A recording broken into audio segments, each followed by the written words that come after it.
when it comes to the external and the material world, I chased everything the black cube had to offer. It all became fleeting for me.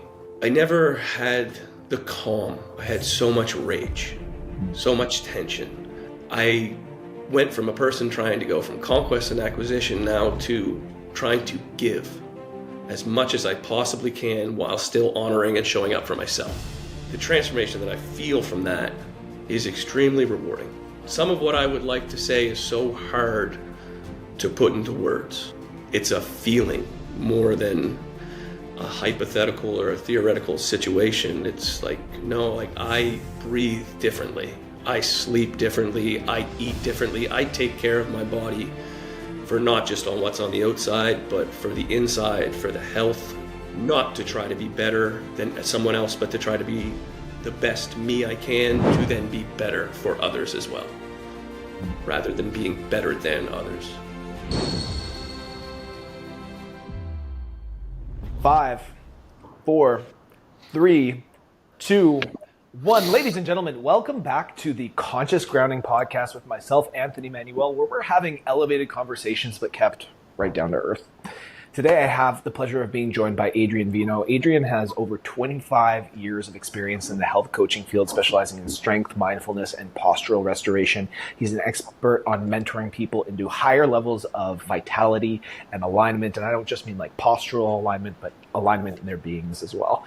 And he's been on an incredible journey himself with a background of bodybuilding experience, training doctors, trainers, professional athletes, actors, and actresses, not to mention stepping on the stage himself and looking damn fine while he does it. But what I'm hoping to talk to him about today is his own journey of healing, growth, integration, and how he became one of the most grounded, compassionate people that I've ever met, someone who I'm privileged to call a brother, and a man who I both love and respect deeply, deeply, deeply. And so, Adrian, man, thank you for being on the show with me today.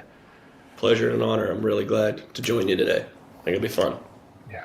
I would love for the audience who doesn't know you to learn a little bit about your background, learn a little bit about your own personal story, and how you would end up on a podcast called Conscious Grounding. If you had told me 10 or 15 years ago that I would be on something like this, I would have like, no, bro, never.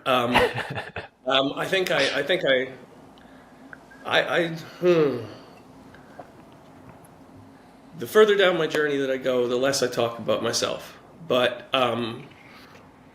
I was very dominant. We could say I had a very fire and masculine energy. I was raised on an attitude of no excuse to lose. And my father very iron fist, and my mother very leather glove. I always wanted to win, which in a lot of ways, in hindsight, robbed me of a lot of fun and enjoyment.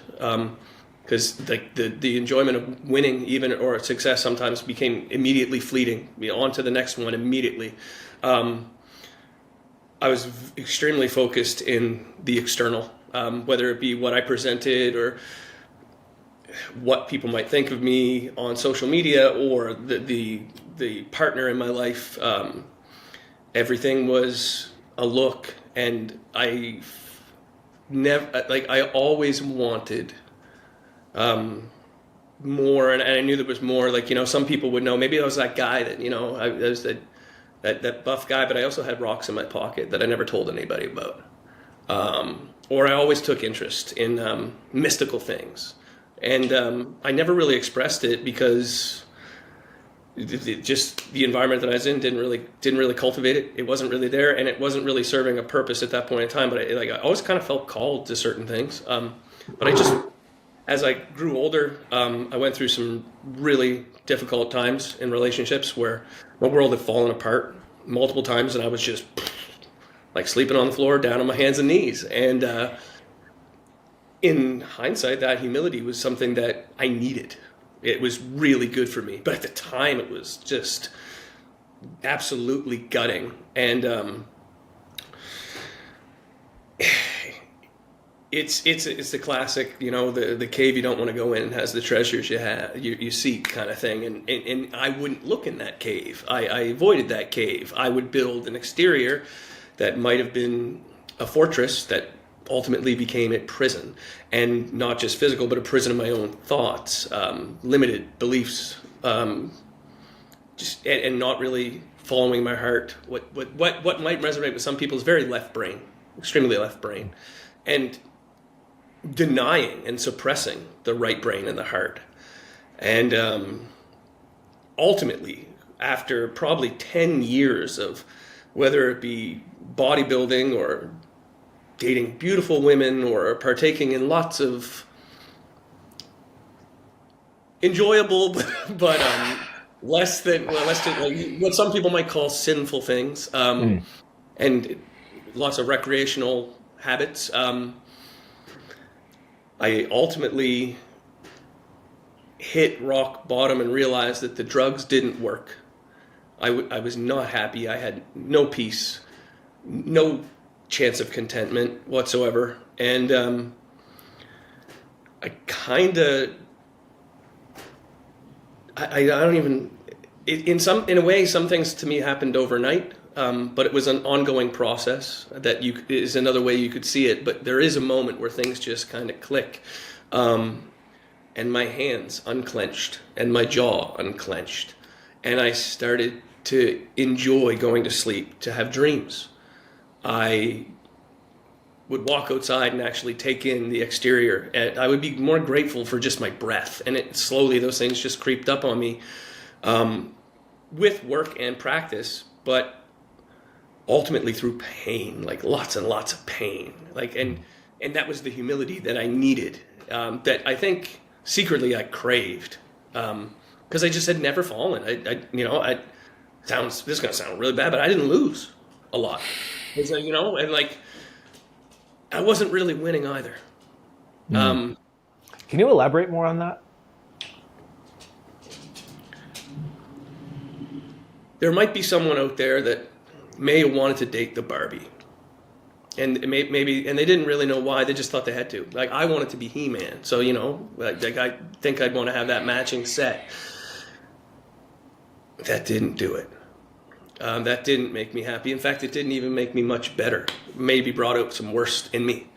I have trophies that I don't even really put up anymore because they don't. When I look at them, it's an achievement and I did great, but the actual internal feeling that I have with it, not there. I remember walking off stages, like placing 10th in the world and being ultimately unhappy just because I wasn't the best. And inside I knew that was like not right, but that's the way I was kind of feeling at that point in time. I spent one of the biggest transitions for me that stands out. I just spoke with this the other day. Is I worked my entire life, from about 19 years old in front of mirrors every day in a gym. And when I left the gym and stepped away from the mirrors, that was profound. And I was able to see all of myself and not see everything that I need to fix, all the imperfections that actually made me me. It was a pretty powerful moment. I think a lot of bros would really resonate at some point in time with what I'm going to say. And I think even more people will, but especially the bros, because I did all the bro stuff, and I was just sad and running, trying to escape everything, while presenting an image of just absolute infallible perfection. And I never really disliked myself. I just didn't feel the way that I wanted to feel. I always felt slightly disconnected, like I had two halves that made a whole that just never connected. And most likely because I probably suppressed a good portion of those things. And like a lot of people, I would point the finger externally to what other people should be doing. When I slowly came to the realization that if I wanted to make a change in the world that I see, it should probably start with me. And then it did. So a lot of pain, 10 plus years of just pain and hiding it and not telling anyone. Being strong.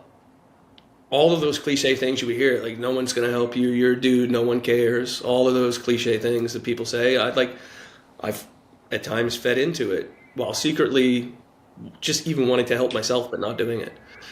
So I decided, what if I just tried doing all those things that always had interested me, that I always had denied? And what if I put those other things that I was clearly good at on the back burner for a bit? You know, they weren't going to go anywhere. I wasn't going to lose any skill. I had no fear because I had lost just about everything anyhow. And of the things that I had, they didn't bring me anything that I really wanted. So that's kind of where I went. But when it comes to the external and the material world, I chased everything the black cube had to offer, and it all became fleeting for me. And I never had the calm. I had so much rage, so much tension, that it's almost, I feel like the same but very different. And now, when people ask, I share those techniques and those tools and those systems and that style of thought and feeling with them. I'm not on a path of trying to wake up the world or be a bodhisattva. I have only the desire to help those who ask and who may be in need. But I went from a person trying to go from conquest and acquisition now to trying to give as much as I possibly can while still honoring and showing up for myself. And the transformation that I feel from that is extremely rewarding. Some of what I would like to say is so hard to put into words. I think because it's a feeling more than a hypothetical or a theoretical situation. It's like, no, like I breathe differently.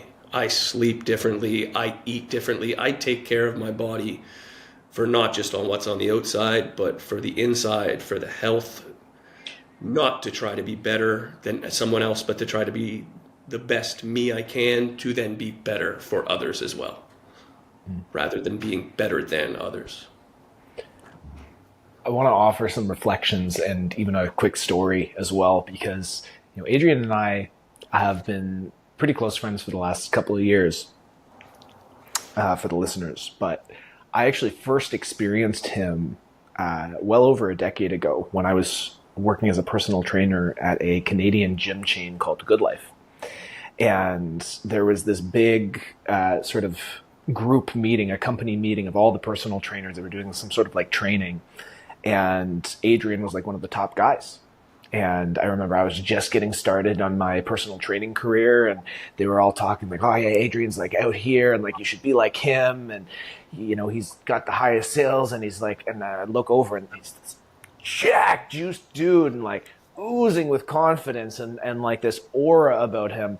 And I remember thinking like, whoa, man, like I think I was like 20 years old. This is like 15 years ago, maybe. And I'm looking, I was like, damn, like this guy's intense. But I also saw, someone made a comment about like how good your physique was. And you're like, yeah, but like I haven't eaten so-and-so. And it's like, oh man, he's really hard on himself too. Maybe I have to be that hard on myself and that disciplined if I want to be like at that level of success. And I just remember like really like analyzing you and internalizing and being like, how do I become like that guy? Right? Because in my head, as a like a 20-year-old man too, it's like that's what you look at. You look at the big jacked guy who's making the most money, has the most social success, has the crowd of people around him just being like, you're the man, essentially. And in a lot of ways, like that's what I pursued as well. I tried to get as big and strong as I could. I tried to make as much money as I could. I wanted to date as many beautiful women as I could. I wanted to pursue all these external things, get the social media following. I chased those rabbits, and likewise found something very similar. I didn't step on a bodybuilding stage necessarily, but I did work really, really hard to try and get a physique. And when I got the 6-pack, I was like, wow, I still hate myself. Yeah. And kind of realizing there's a lot of spiritual traditions that talk about how the pursuit of material success will ultimately leave you empty. But I also think that there's something profound about going through the journey and realizing it firsthand yourself, and like actually achieving a certain level of material success and having a certain amount, and actually knowing without a doubt that I don't actually feel any different. You know, this thing that I thought was like the point of like me, it's like the goal and the rabbit and the carrot that you put in front of you to chase and move you forward. You get the carrot and you eat the carrot, and you know, maybe you ate a raw carrot and you cleared some estrogen into your system because you're following the Ray Peat system.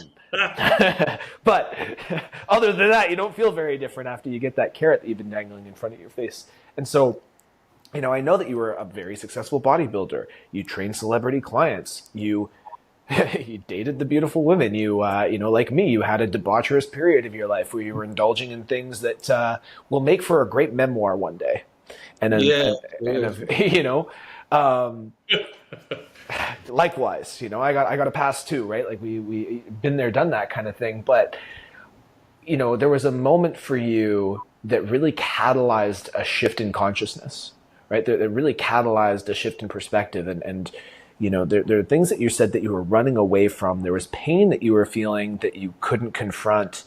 And I would love to know, you know, likewise for myself, you know, in a lot of ways, I didn't want to confront the grief and the rage and the disillusionment and the shame that I felt in my own life. I didn't want to feel the devastation of the lack of love that I had felt in my own life. And I was chasing these external things, looking for validation from the external world to try and find that for myself. And I'd love to know for you, what were those things that you felt you were running away from, and how did it transform you to confront them and be with them, and how did you integrate them? Before I tell you that, what I will say, and this is a truth, but this also sounds cliche. Everything was on steroids. Not just physically on steroids, but when someone says this is this on steroids, this is Dark Night of the Soul on steroids. And not just like entry level steroids, grams of steroids and amphetamines and other stimulants and temperature raising, hormonally altering drugs during this time. So like the level of what I was processing and experiencing, that's why when I talk about the feeling, it's like that feeling on steroids. So if you can imagine sadness or rage that as a natural individual, just in your mind's eye, when you hear this is this on steroids, just think of this on steroids. And for years of it, because like you can't come off those steroids, what are you without those steroids? Right? So like and then what does that say about what you think about yourself? So the thing that really like transformed me was heartbreak, absolute heartbreak. Losing a partner who I cared about, and two animals put me down a dark path. And on that dark path, I did some stuff for like nearly a decade. And then I met another wonderful woman. And I consider all these women wonderful, by the way. Like, you know, like I'm not going to point fingers and say any of them toxic. In fact, I love them all because I love myself, and I wouldn't be who I am without them. I take radical acceptance for selecting them just as much as they selected me, and I wouldn't change a goddamn thing. Just so I'm not coming on here to talk shade about any of these individuals. In fact, I love them. I help them all anytime they call. But I met a wonderful, wonderful woman with two beautiful daughters, and I immediately gave up the nose beers. Immediately, like and cold turkey, flat out, just boom, to the point that everyone around me who knew that I was partaking in that still to this day is shocked. And it was easy because I felt called. I had a bigger responsibility beyond me. I had to be a good man and a good stepdad. So I did that, and I was very proud of that, and that helped lift the cloud off me. And then things took a turn for the worse with that individual, and we split. And in that, you don't just lose one lovely lady. I lost three. And it's just, it hurt a lot. And I sat with it. a lot. And it was during a time of COVID and lockdowns that I was already going through this transition, but a lot of people needed me. I was still on television all the time for Good Life Fitness and helping people who were struggling equally, if not more than me, with their lockdown situations and their mental health. And I was raised on He-Man. I have always wanted to be a strong person for others in a time of need. And I knew it was my time to rise up. You can do all the meditation and all the wonderful, virtuous things, but when you're really tested, that's when you know. And I knew that I had to raise to a higher calling, and I sat in that pain. I didn't share it with anyone, really. In fact, I locked it up, but I didn't repress it. I just compartmentalized it and kept it away from others as they were struggling in their own way, and I dealt with it on my own time through healthy means. I walked away from a lot of vices, like alcohol, and my number one vice, which was women. To no fault of their own, they're wonderful. But it was that particular switch there where that split and the isolation, literally caused by lockdowns and isolation, pushed me even further. I had already started a metamorphosis before that, and the darkness and things got lighter, but when that all fell apart, I also lost another dog. That would be the third or fourth dog. My animals are my absolute world. So that dog and the female and everything, and being left alone and knowing that everyone around me had so much on their plate that I didn't want to add to it, that I knew in my heart of hearts that no one was coming to save me, but I was there. So when the lights went out, I was still there in the dark, and I was okay with it, and I sat in it, and I did some things that I'm going to tell you right now, I don't recommend sensory deprivation to people and some of the heroic type things that McKenna might talk about, but I did a lot of that to help myself break down walls that I had created to allow me to, simply put, get a lot more in touch with my compassion for myself and for other people, but especially myself.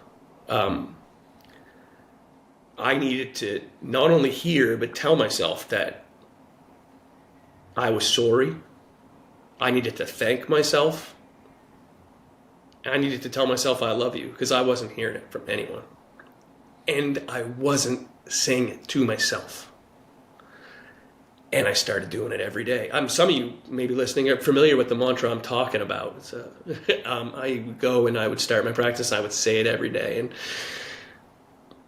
I share time-lapse videos, beautiful sunrises, things like that. I would put myself in a beautiful environment because I enjoy it. But what you don't see in a lot of those videos is tears. I needed to almost burn myself to light up the darkness. And I laid in a lot of my pain rather than running away from it for once, rather than trying to solve it with something external, rather than trying to escape it. It's one of the reasons why I really think I thrived, but also really think very highly of mood meds, deep pressure therapy, because you are forced to lay in that suffering, especially when you put on a lot of weight, whatever it is for you. There's no high number or low number, but when you're in a place where you're forced to confront rather than run, like pinning a dog down, I pinned myself down intentionally and said, "You've run away long enough." And it was that. And when I was struggling so hard and I didn't want to be better for myself, I looked to the thing I love the most, which is my animals. And I thought, what kind of environment, what kind of energy and aura am I kicking off me that my animals are absorbing? They're like a chapter in my life, but I'm their entire life.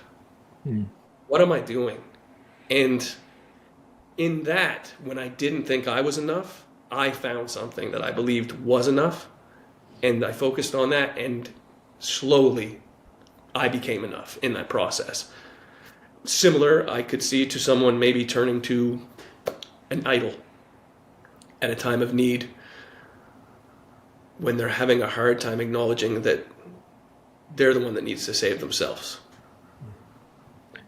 I want to give some context to listeners. You brought up the deep pressure therapy, and for those who don't know or haven't listened to previous podcasts or haven't followed Adrian and I for a while, deep pressure therapy is where you take a heavy object, ideally a sandbag, and you put it on your torso. And the compression of you're laying flat on your back on the ground, and there's a heavy sandbag on you, and this compression pushing down on your diaphragm, it forces you to create a certain level of internal pressure to breathe against that compression. But additionally, it also creates a pretty strong nervous system response that feels like fight or flight. It feels like your body, you're pinned down, you're dealing with this discomfort. You have to create this supportive internal pressure, and you're breathing against this resistance. And that feeling can almost make your body feel like you're suffocating or you're suffering in some way.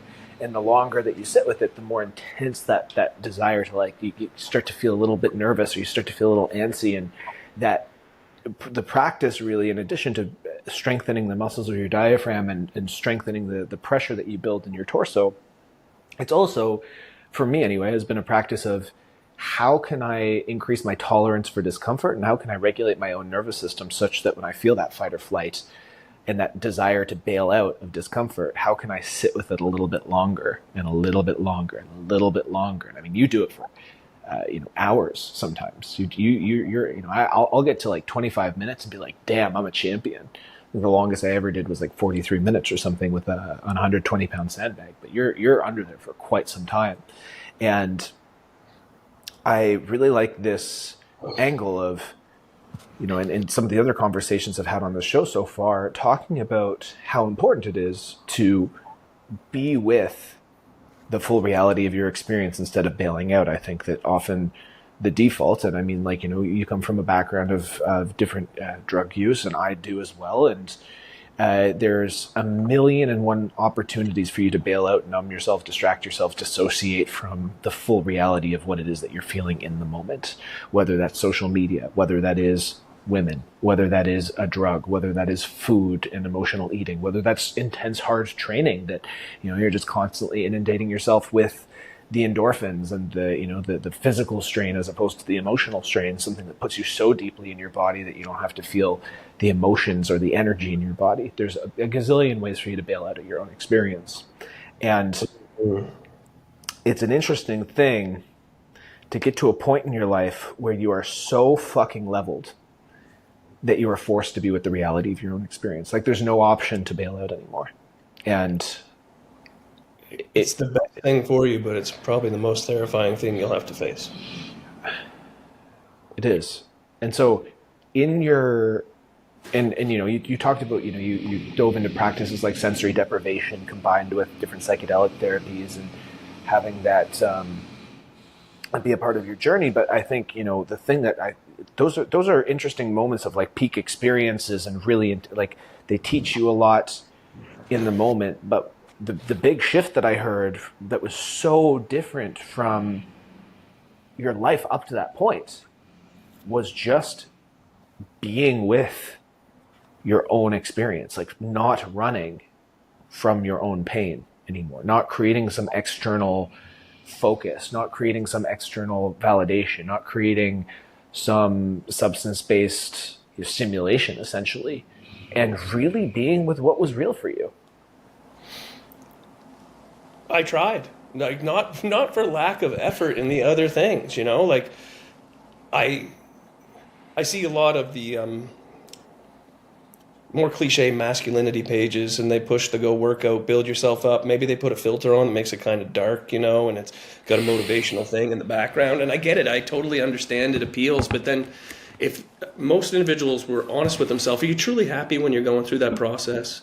Or are you getting up and is grind really what you want to do? And then when you do grind and you achieve all those things, did you really deal with any of the things that you had to deal with? Or did you just kind of mask them the entire time? Did you chase endorphins, try to build the body up, maybe out of spite? maybe to be the thing that you thought you wanted to be rather than the thing you were meant to be. Like, yes, exercise is fantastic for mental health. However, it's not the end all be all. If it was, I think a lot of people would have observed during COVID that, like as soon as it was taken away, or at least in a gym sense for a lot of people really experienced tough times. That's no different than taking away any other soother. And, like it's like you said, it's a food, it's a drug. If you try a lot of the other drugs, I have quite a few friends who I love dearly, but they struggle hard and they're suicidal and they're trying some of the hardest drugs that are out there. Once they hit that end zone drug and they're still not happy, there's only a few different directions to go. And it is my wish for them that they go the way of sitting in the pain rather than trying to escape it.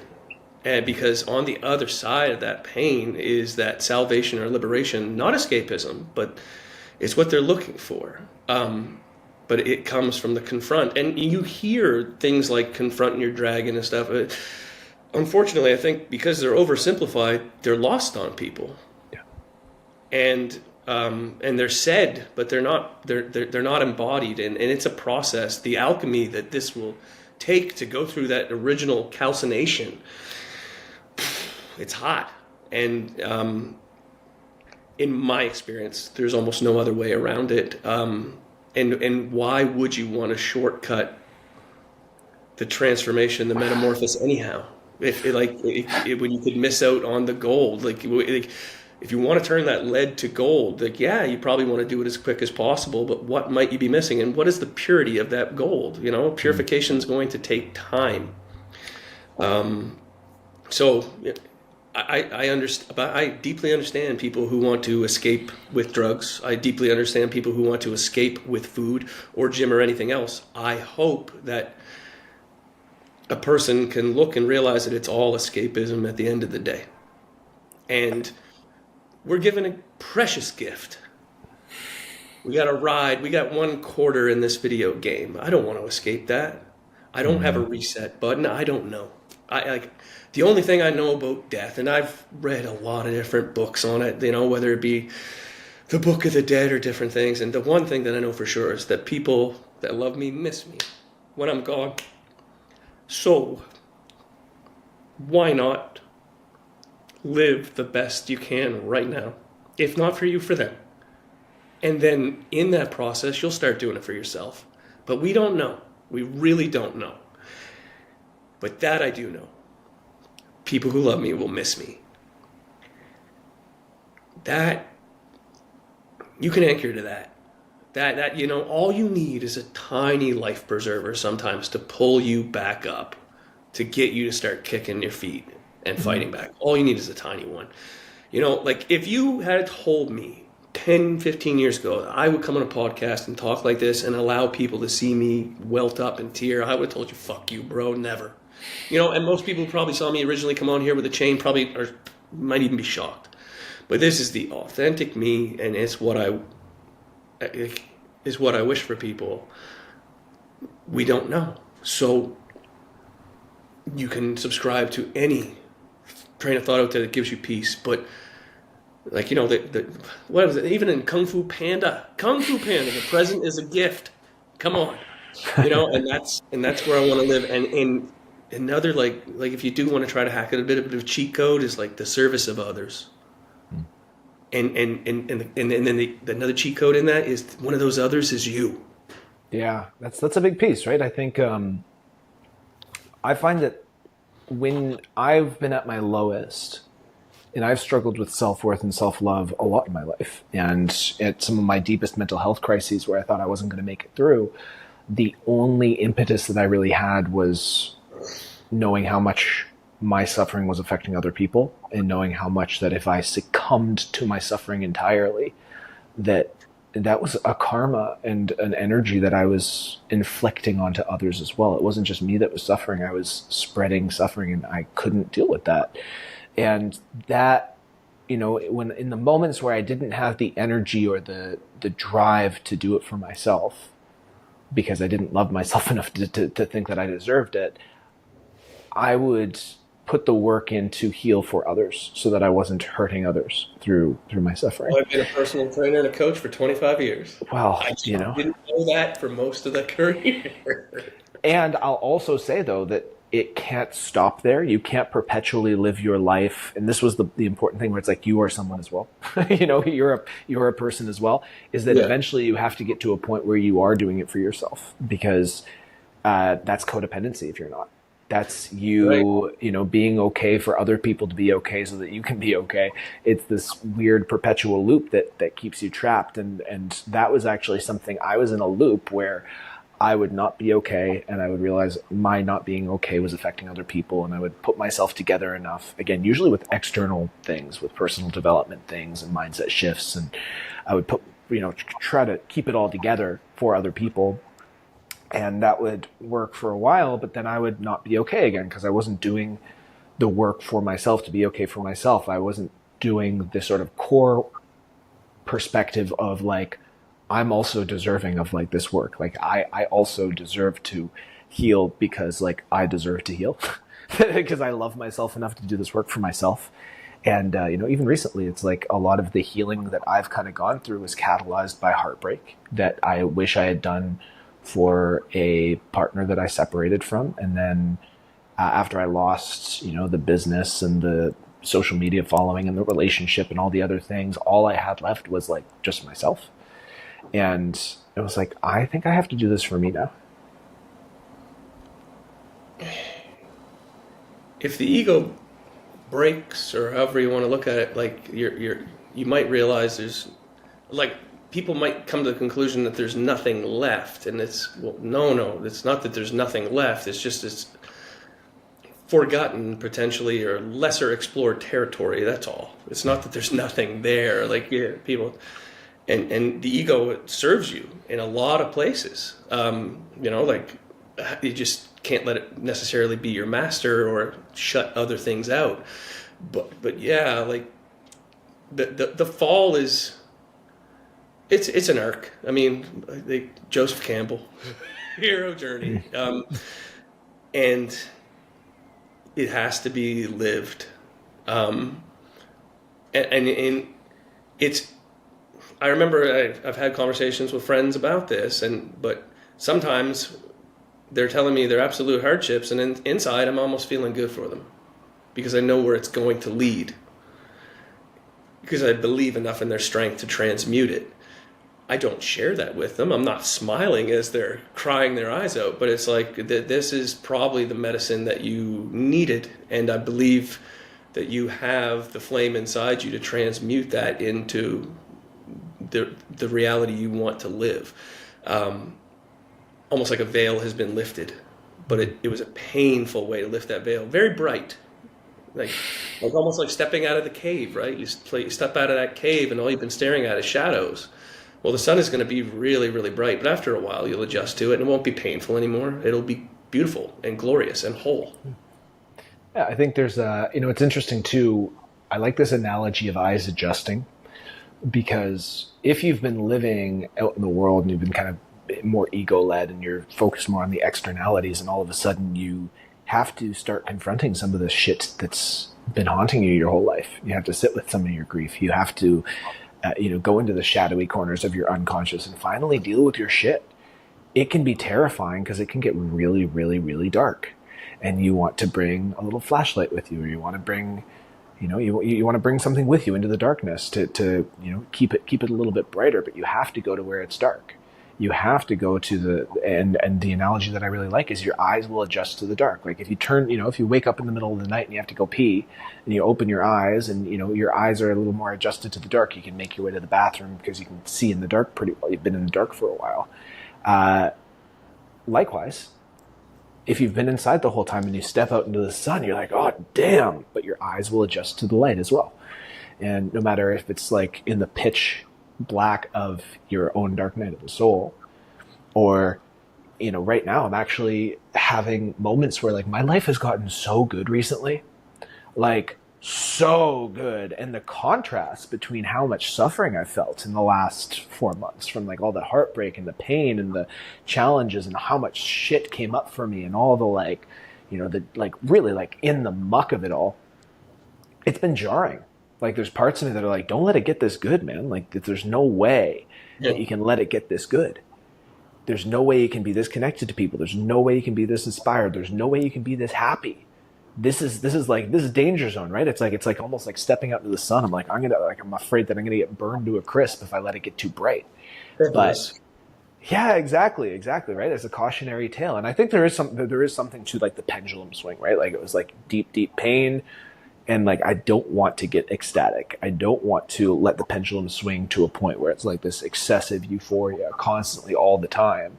But I still want to be able to allow that light into my body and be able to hold it and be able to ground it and be able to live in that without having it be like this like wild roller coaster pendulum swing of like, getting really attached to all these like awesome things that are happening around me, and then like these deep dark pits of despair when those things disappear.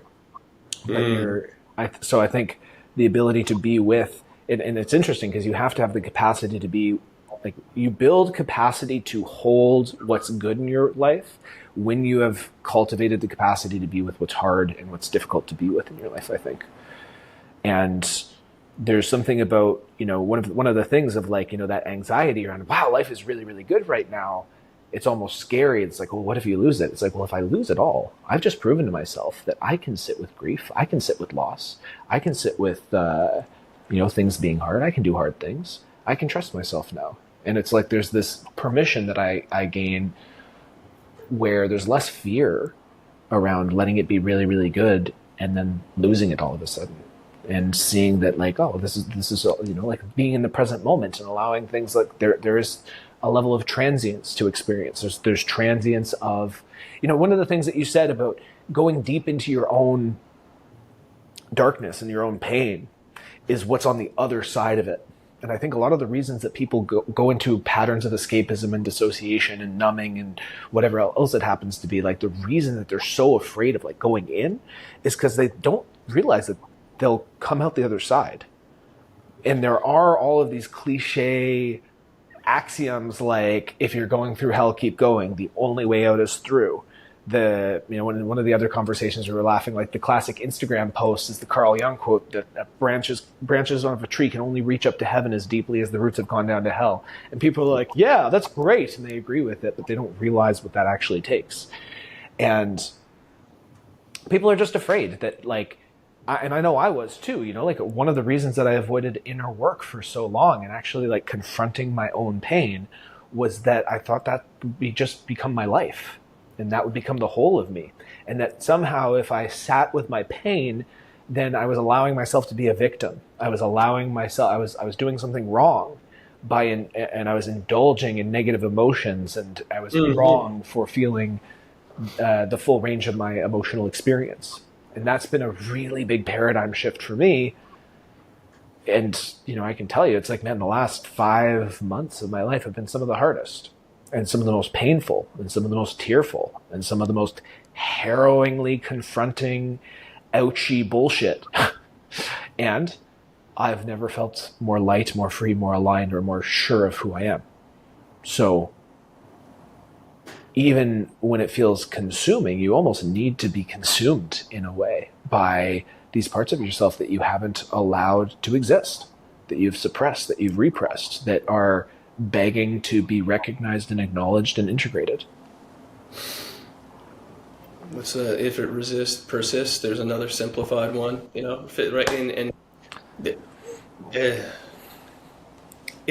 it's again, it's kind of like theoretical versus lived. The lived experience understands exactly what that means, or like saying as above so below. I hear, and unfortunately they're so out there, so used on social media, and I never know the intention of the individual out there, and I don't assume what the intention of the individual or what level of consciousness or understanding those things at.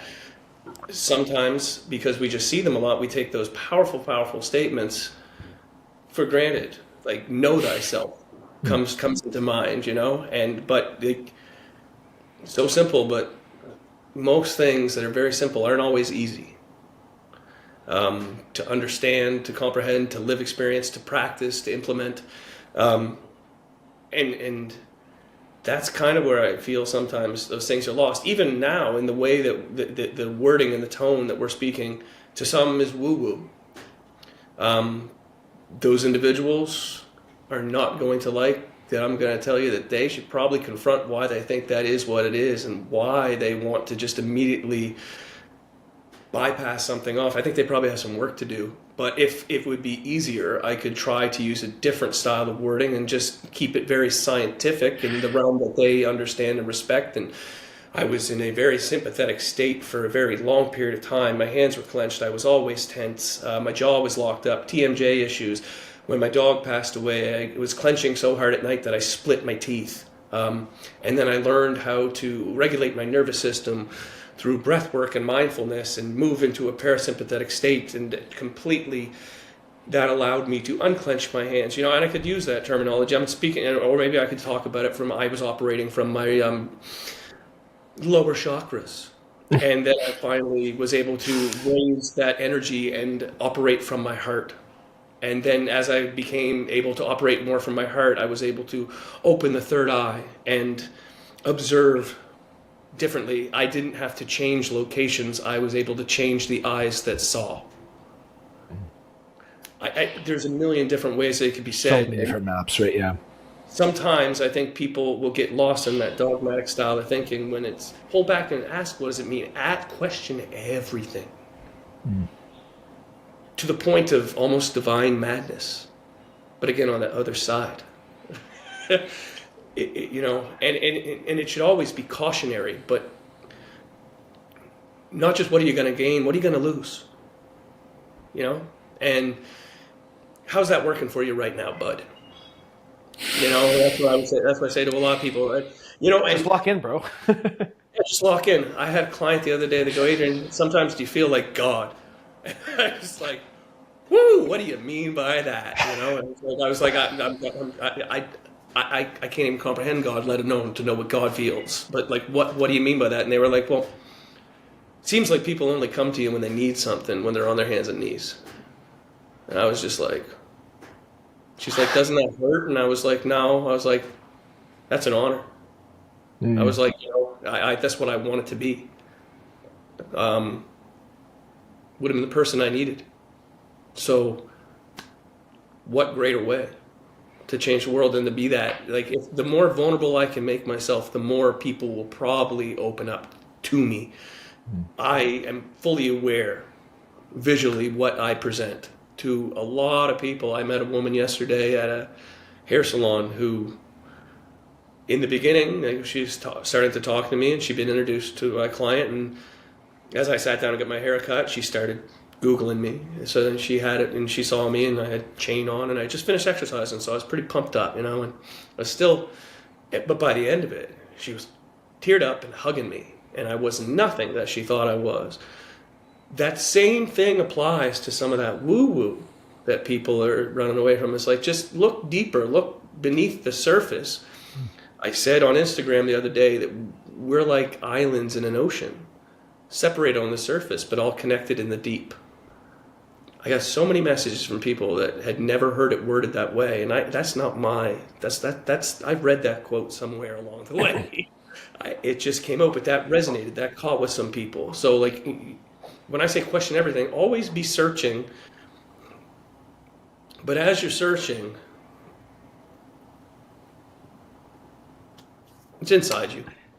I was going to say, a lot of the times the search to explain something or find a map can also pull you out and away from the experience. Yeah. It would be arguable. It has been said that the Creator hid the secret to the riddle in the last place you would look, which is right inside of you.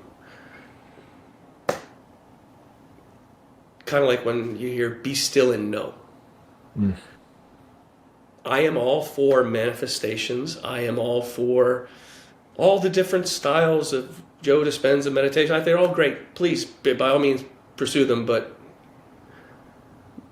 be still and know is, again, that would be That would be a lived experience, a gnosis. But I encourage people to sometimes look beyond that, like how locking in or meditating or getting your systems to thrive in the material world. There is more.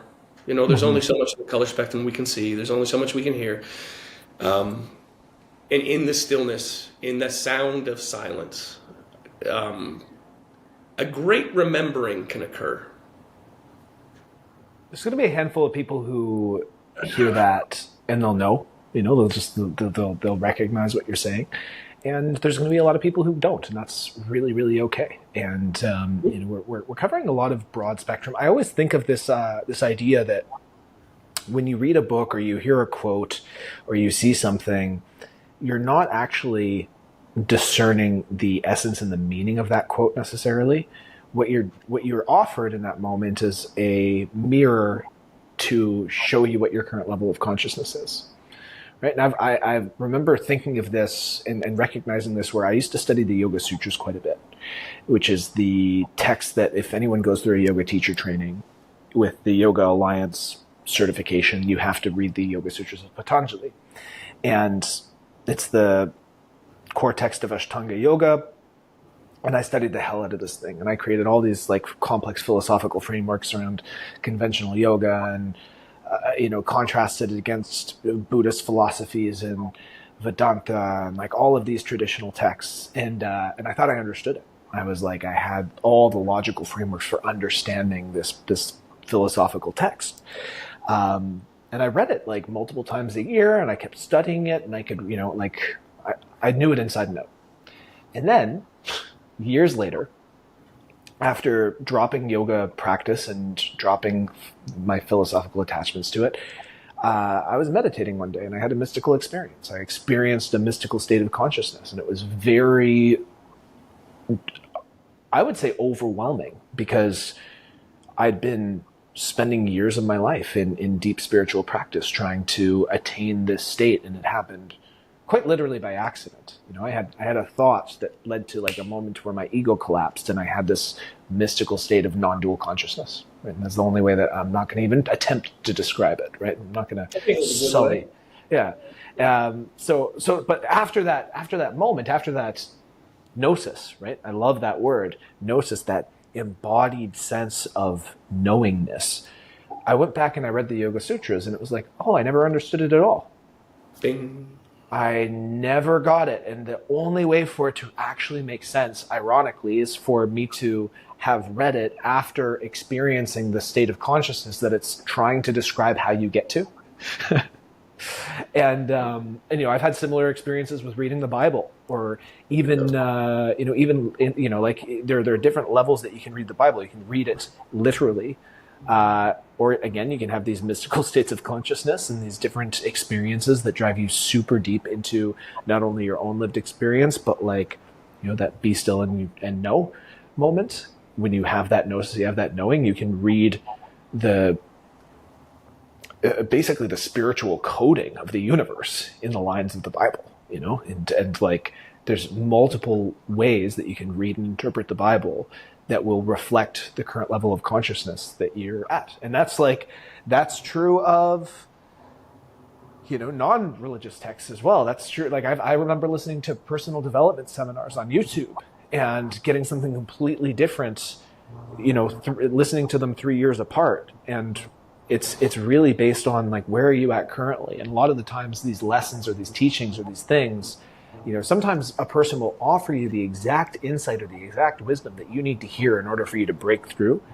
But it literally will, you're not tuned to the right radio frequency for you to actually receive it. It won't land. You can't let it land. And so I find that interesting. Now, I want to shift completely into a different thing, because there was something that you talked about that feels like a paradox to me. And I really want to explore it with you. And this is something that you have approached your own growth and your own healing and your own grounding, and you're coming into your own sense of peace from a heroic, self-led perspective. And you haven't relied on other people. And for me, there's been this paradox where I have felt like no one is coming to save me. And I can't do this on my own. Oh, yes. And If so, for my friends. and so what was that balance? Because like no one can feel your feelings for you. No. No one can do the work for you. No one can force you to confront the things that you don't want to confront. And that's a lot for one person to just hold on their own. And so what was that balance for you as you, because like likewise, it's like I've done so much work on myself, and I've in a lot of ways it's felt like this Herculean effort to move forward. Like this is the hardest shit that I've ever done, has been like doing the work that I've done on myself recently. And like I would call you up and talk to you for hours. I had a coach that, worked with me every week for the last 3 months. I leaned on and, sat in community and allowed myself to be held and supported by so many people as I was going through this, and didn't isolate myself. And so what was that balance like for you as you were going through your own journey? I chose to view it as something that I chose. I looked at it like a very noble path. I am very fortunate that I work with a kaleidoscope of wonderful people. And maybe they do, maybe they don't know sometimes how much I learn in working with them. I don't think people, some do, but some take for granted the amount of impact a smile or a caring text at a pivotal moment can make. I take those things very serious. I was able to benefit from a lot of that. I think a lot of it probably goes back to how my parents raised me and some of the skills they gave me that I was able to put into a masculine energy, and I realized I had those virtues. I just wasn't executing them on the other side. And then I just started taking the skill sets that I had in another discipline and applying them to another discipline, and I felt okay. It's not to say I had never reached out for help. I have no problem calling my mom up saying, "Mom, I feel a little down." She can't solve my problem for me, but she can hear me and make space for me and tell me I'm going to be okay and everything's going to be all right. And that might just be what I need at that point in time. Sometimes it's a good meal. Other times it's just a good nap, maybe a good run. But I never really resented it. That I totally understand, and I because I like helping other people with those particular things. Just for me, I've grappled with this question a lot too, because like people ask me like therapy and different things like that. I never really had good experiences with therapy. I tried, but maybe it was I wasn't ready. Maybe my consciousness wasn't there. Maybe I didn't have enough humility. I don't know. But I have, whenever I probably really needed it, it was there. I can't tell you how, I can't tell you who, I can't tell you what it was, but there was always a glimmer. You just got to look for the glimmer. It can be very hard to see, but it's subtle, and maybe it's the beauty of just the clouds in the sky. Maybe it's some blades of grass. I love water. I love a warm sunshine. I found things that brought me joy, and I anchored to them. And I set up systems to make sure to hold myself accountable. I call them demandments. That probably comes from being a Hulkamaniac.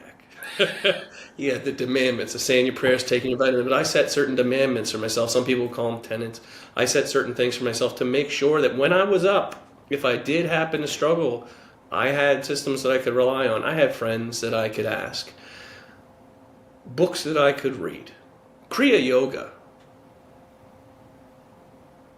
Check it out. Kriya Yoga. Ashtanga, I think it's great, but Kriya Yoga, great book, autobiography of a yogi, Yogananda.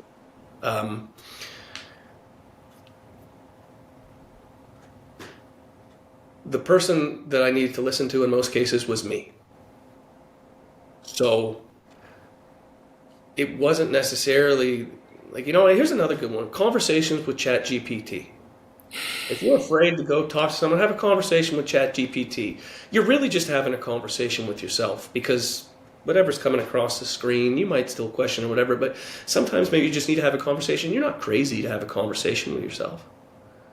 In fact, like, if anyone thinks you're crazy to have a conversation with yourself, you're probably having a conversation with yourself right now in your own brain. So sometimes you just need to put it out loud and listen to it and go, okay. Sometimes you need to say something to yourself. Like I said, I need to hear I love you. I need to hear I'm sorry. I needed to hear I forgive you. I needed to tell my body that everything that I felt it got me to where I'm at. And I need to thank it for that. So I did. But I think for me, I took it on my shoulders as a noble path, something that how I wanted to change the world through changing me. And I suppose you could say I went about it relentlessly, because I did go monk mode about it, but it wasn't relentless. It was compassionately, and it was patiently, but it was repetitive and consistently. I showed up for myself. And I know that one sounds cliche, but I showed up for myself every single day. And the more that I showed up for myself, the more I showed up for other people, and it just snowballed. And it's the glimmers. We can find, people are great at finding their triggers. I might have said something in here already that triggered someone. Look for the glimmers. Don't ask what could happen from a negative, maybe what could happen from a positive. Just a little shift like that sometimes can make a big, big difference. And in the glimmers, like you can find that shine. It's going to be hard, but good things generally are. So, like when people say I put in the work, or you got to put in the work, you do. But you are your own magnum opus. Like, people will think about, this is my magnum opus. This is like what I'm leaving to the world. You are. You are the lead that transmutes to the gold. You're the root that raises to the crown. Like, there's so many ways that you could go about that. And it's seeing those things. But if you're a person sitting home and listening to this now, or watching the YouTube videos, and you're searching, the information is being presented, but it's the practice and the embodiment that is the true test. And you are more than capable of raising to the challenge. We're all enlightened beings. Some of us have just forgotten. We're all the Buddha. Some of us have just forgotten. Maybe we're all the Christ. Some of us have just forgotten. By now I might have offended someone. But either we're not special at all, or we're all special. I like to think that we're all special, and we all possess that divine spark. Do you want to look at the shadow, or do you want to look past the shadow into the stars? Like, a lot of people focus on the fire and miss the vastness. And that's okay, but they're both always there. There were a few things that made me think of a couple of things. First was, I remembered seeing a Jordan Peterson interview where he started crying, and was asked why he was crying. And he said something to the effect of how moved he was by how many people are dying from lack of an encouraging word. And when you were explaining, it was something as simple as a smile, or something as simple as an interaction that you had with one of the clients that you were working with. And I think, you were in a fortunate position of working, like you said, with this kaleidoscope, this sort of ecosystem of so many different people who you were able to give to. And, there is that phenomenon of the more that you give to others, the more you tend to receive in terms of love. Like you're able, as I worked as a trainer as well, and that reciprocal relationship of the more I gave to my clients, the more I cared about them, the more that love always felt reciprocated, the more they appreciated that role that I would play in their life. And that gave me a deep sense of fulfillment, a deep sense of love and purpose. And I was also thinking about how there was a double-edged sword that I kind of recognized as you were talking, where that desire to heal for other people also led me to isolate myself from other people because I didn't want the suffering that I was experiencing to affect them. And I wasn't very good at compartmentalizing. I always knew that my energy was something I wear my heart on my sleeve. People always I have a shitty poker face, man. If I'm messed up, people can tell, right? I can't hide it. And I didn't want people to affect it. And so I would socially isolate myself, and I wouldn't ask for help, and I wouldn't, allow myself to be held, and I would try to do everything on my own. And, if I was in an intimate relationship, for example, my partner would end up bearing the brunt of that because she would still be around me and she'd still feel it. And I didn't allow myself to have that struggle and strain held by a broader sense of community, and maybe my partner or the person who was most intimately close to me would be the only person to hold that weight. Even if I tried to protect her from it too, it's what am I going to do? Shut out the person who loves me most in the world and hurt her by pushing her away? No, not necessarily, right? Mm-hmm. And so it's interesting. I've had some conversations in this podcast so far, and that one felt like the most vulnerable for me to share. The tendency to push people away, and then also to have to burden intimate partners with the full weight of that. And so I think there is something of for me personally, no one is going to come and save you, and also fucking reach out for help, man. Go. I think the nuance is timing sometimes. Mm-hmm. Sometimes you have to be able, does someone actually possess the capacity to hold space for that right now? Right. And sometimes yes, sometimes no. So you can't always just impose, but people have their own intuition. Sometimes they notice things slowly over time, and maybe they bottle it up as well and they don't mention it. So again, it comes down to communication, and that can be scary because that's confronting things. But sometimes people tell you it lies somewhere in the middle between the two, and I think it's just both at once. That's paradox, right? It feels irreconcilable, and yet it all paradoxes can be reconciled. We know the Kabbalion. Yeah. I think as much as not wanting to burden other people and being noble and brave is one thing, it is ultimately just as brave to ask for help. And it's also just as burdening to not ask for help and for you to try and shoulder everything yourself and get crushed by it and have the people in your life who love you, be more distanced from you as well. And that was another thing that I realized. It's I'm trying to not burden these people by showing them my suffering, and then I end up burdening them by making them worry more about me and by having them feel distance from me and feeling my absence in their life. There's paradox in that as well. Have you ever seen it's a film called A Celestian Prophecy? No, I've heard of the book as well, and I've been told, it's been recommended to me multiple times. Interesting visuals in regards to energy exchange. There's a very interesting scene where an individual, I think he's the antagonist. He's one of the main characters in the movie, and he's interacting with another female character in the movie, and she pulls away, and they show the energy, the aura interaction. That might make it easier to understand for people of like how timing can be very divine on those sorts of things and how a person expresses that energy. If it's overwhelming sometimes for you and you express it overwhelming, it could very well be overwhelming for another person. So, sometimes just slowing down a little bit, taking a few breaths, titrating that dose to make it easier for other people so that you're not just two people sitting there overwhelmed, being overwhelmed together. But the message of the movie, it's a great movie, but some of the visuals can be really, like, without saying a word, I found were very enlightening.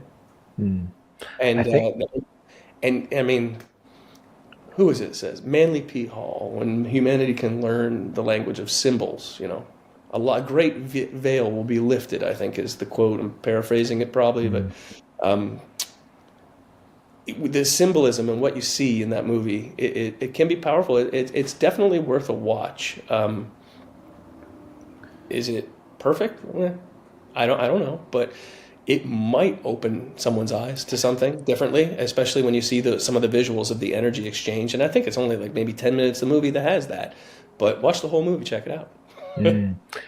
I will check it out, actually. And I like what you said about symbols. I've been very, very influenced by the books of a Jungian psychoanalyst named Robert A. Johnson recently. I read a book of his called Inner Work, and he describes it's all about active imagination and dream interpretation.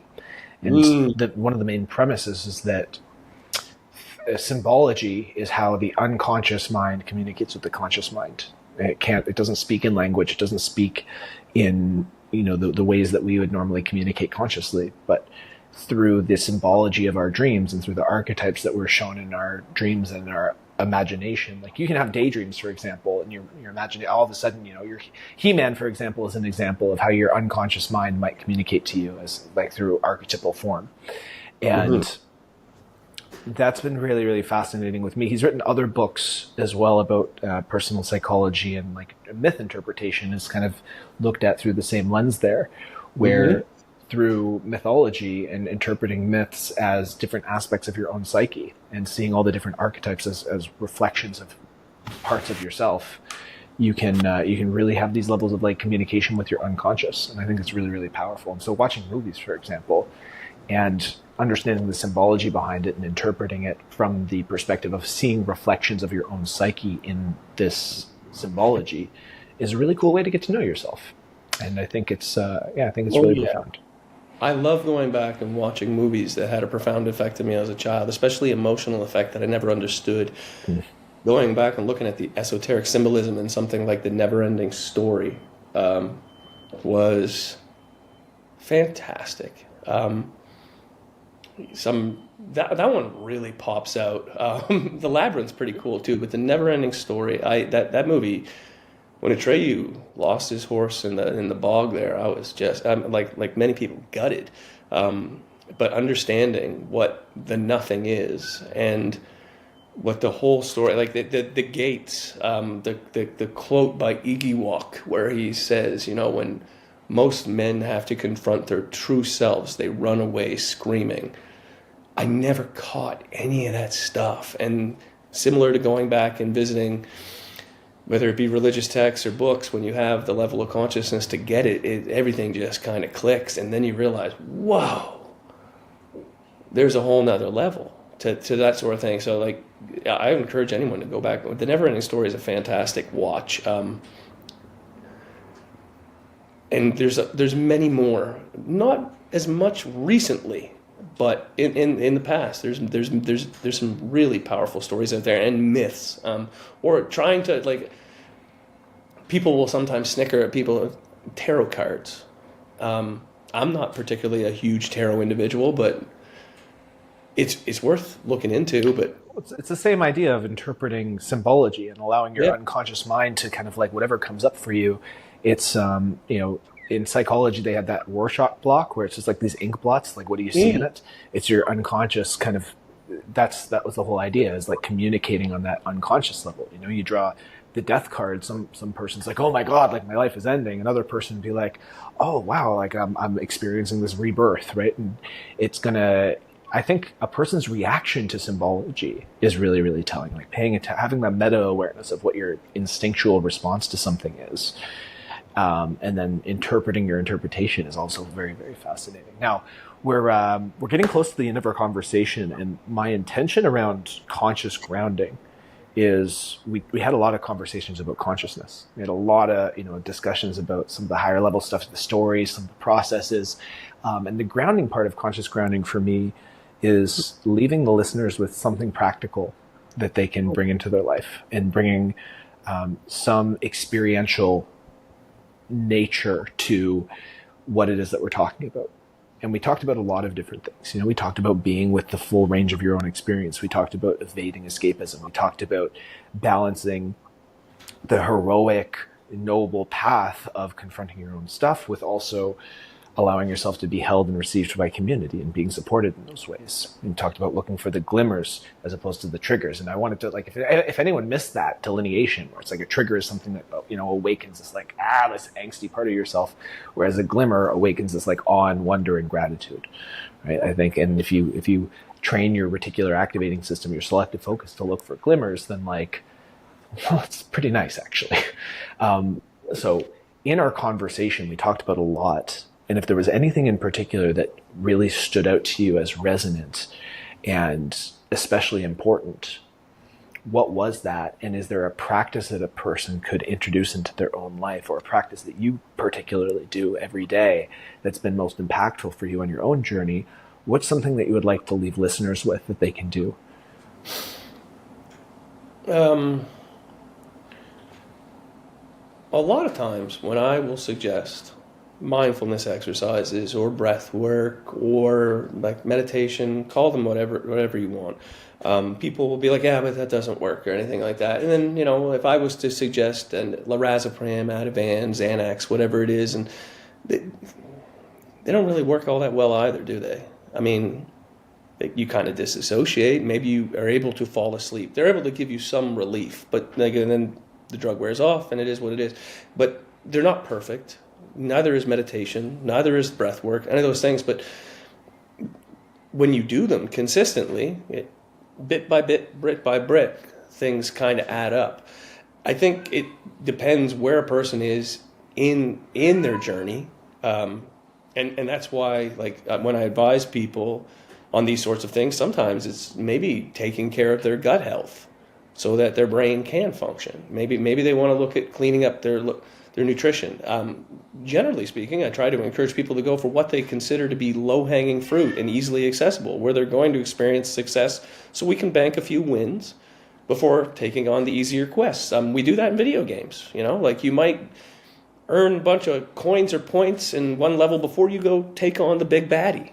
And that would be pretty wise, because you might need those things. I remember I played Sonic all my life. When I was a young kid, Sega Genesis, Sonic, and you beat the game, you beat Dr. Robotnik, you get the high score, and then you realize that if you collected these 7 gems, you became something called Supersonic, which was actually winning.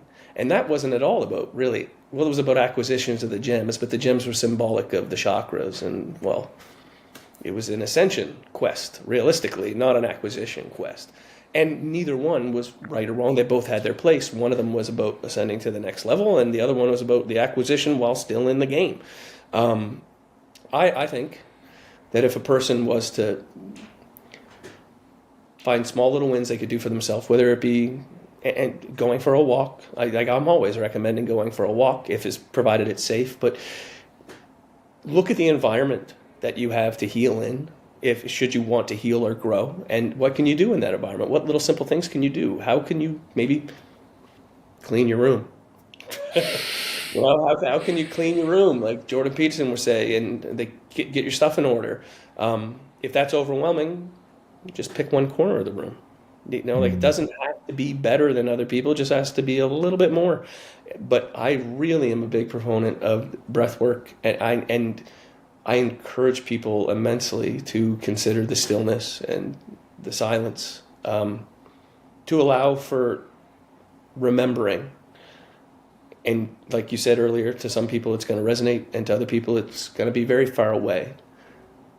And to those who it's far away, we'll keep chasing that stillness, and in that the remembering will occur. But your mind is really powerful. If you think it's not, it won't be. If you think it will be. And read all the books. Whether it be alchemy, whether it be religion, whatever you feel called to, read it. Embrace it, but open your heart. Compassion, gratitude, and humility. And if you already are experiencing those things, well, what are the other things that you might be lacking? Maybe you need a little bit of fire in there. Maybe you need a little bit of intensity. Maybe you need a little bit up and go. Maybe you're experiencing all the gratitude and you have all the compassion, but you still feel paralyzed. Well, then you definitely need, a little bit of discipline. And that's okay. All of those things are okay. The first step is awareness, and it can be very scary.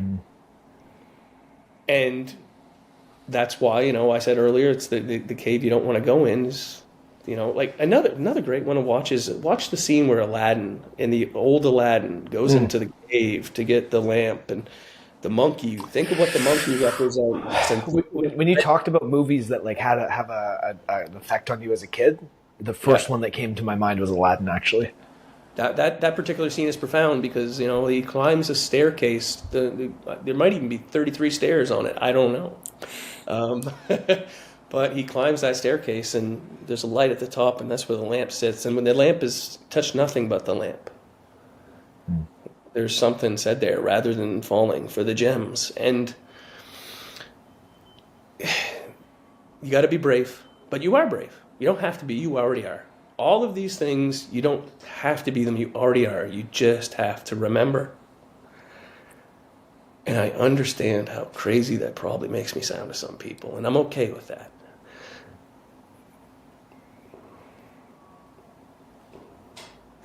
But think on it. Really think on it. Yeah. And I don't think a lot of people even have to think too hard about it, right? I think like the remembering piece that you're talking about, like I'm gonna reflect back for people who are like, all right, there's a lot of stuff.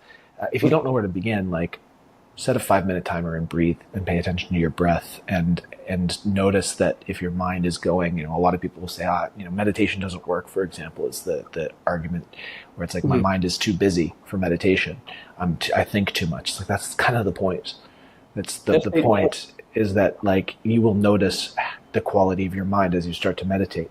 Notice it more deeply, and then continue to bring it back to your breath. And over time, your awareness will cultivate such that you will be able to feel the silence underneath your thoughts. You will have enough of a meta awareness to be able to discern the thoughts and the consciousness that's observing them. I really like what you said about dreams. I think that another really challenging, maybe scary, low-hanging fruit would be not trying to escape, medicate, or eat yourself to sleep in front of a blue light TV, and explore your dreams and journal. You don't have to share them with anyone if you don't want to, but just like quality REM sleep and exploring that. Like we spend 25, but for most of us, 25 years, 1/3 of our life asleep. There's a lot of low-hanging fruit in that. But if we're constantly, smoking marijuana or drinking, we're missing out on a very untapped source. So, like, dream exploration, lot of low-hanging fruit and power in that. If you're a little bit off-put by meditation, you're going to have to sleep eventually. So, like, you may be forced to explore those things, and you can understand a lot of it, and tools are out there. Asking for help is another great place to start. If you're listening to this podcast, you're kind of in a way asking for help. If you're searching YouTube videos or little Instagram reels that are pushing towards not exploring space but exploring inner space, you're asking for help. It's not direct, but you are, and that's cool. Anyone listening to this is already on the path, and it's pathless. But go towards the narrow gate, not the broad gate. For people who are listening, there's so many lines that Adrian dropped, and if you go through your own journey, and if you do decide to start practices like meditation, and you do decide to go read different spiritual texts and go through your own journey, if you listen to some of the stuff that Adrian mentioned and some of the lines he dropped and it went way over your head and you can feel it go over your head, come back and listen to this episode like 2 or 3 years from now, after you've gone through your own journey, after you've had some aha moments yourself and you've lived through some experiences, and see the difference in what resonates and what lands. Because I remember there would have been a time in my life where I'd be having this conversation and I'd just be like, what the hell are you talking about, man? What are you going on about? Or I would have intellectualized it, and I would have kind of looked at it from the perspective of all the books that I had read, and I would have said that I understood it, but I actually, hadn't lived through the experiences myself, and I didn't genuinely understand it. So for the people who are listening, allow what landed to land. If you are thinking of like the practical takeaway, like begin with some awareness cultivating practice that Adrian recommended. I think it's every guest that we had on so far, this is the 3rd episode, but every guest has talked about how awareness is the first step. Every practice, every practical thing is like cultivate awareness, cultivate awareness, cultivate awareness. And through awareness, that's the window that you're going to be able to have into your own psyche, into your own soul, into your own heart, into the reality of your own experience. Now, if you are listening to this, this is only episode 3 of the Conscious Grounding podcast. We're pretty new. You might be on my YouTube channel, you might be on Spotify, you might be on iTunes. If you share this, if you leave a comment, anything that you can do to help grow this new show, it's incredibly, incredibly appreciated. Plus, I just want to hear from you. You can hop on my Instagram, you can send me a DM, you can leave a comment for Adrian or I. I'm going to leave Adrian's other work and his social media channels in the show notes in the description of this episode. And go check him out as well. Go connect with him. He's an amazing dude, as you could probably tell from the episode so far. And if you're looking for a community to be held by yourself, if you want a place where there are practices like meditation, if there are practices like inner work, there are practices like dream interpretation, I have a community called Collective Individuation, and I named it that to specifically honor the paradox of yes, you have to individuate individually. You have to go about your own growth process yourself. However, we are all doing that collectively as well, and you can be held in community while you do that. So you can check out the link for the collective individuation school community that I have started.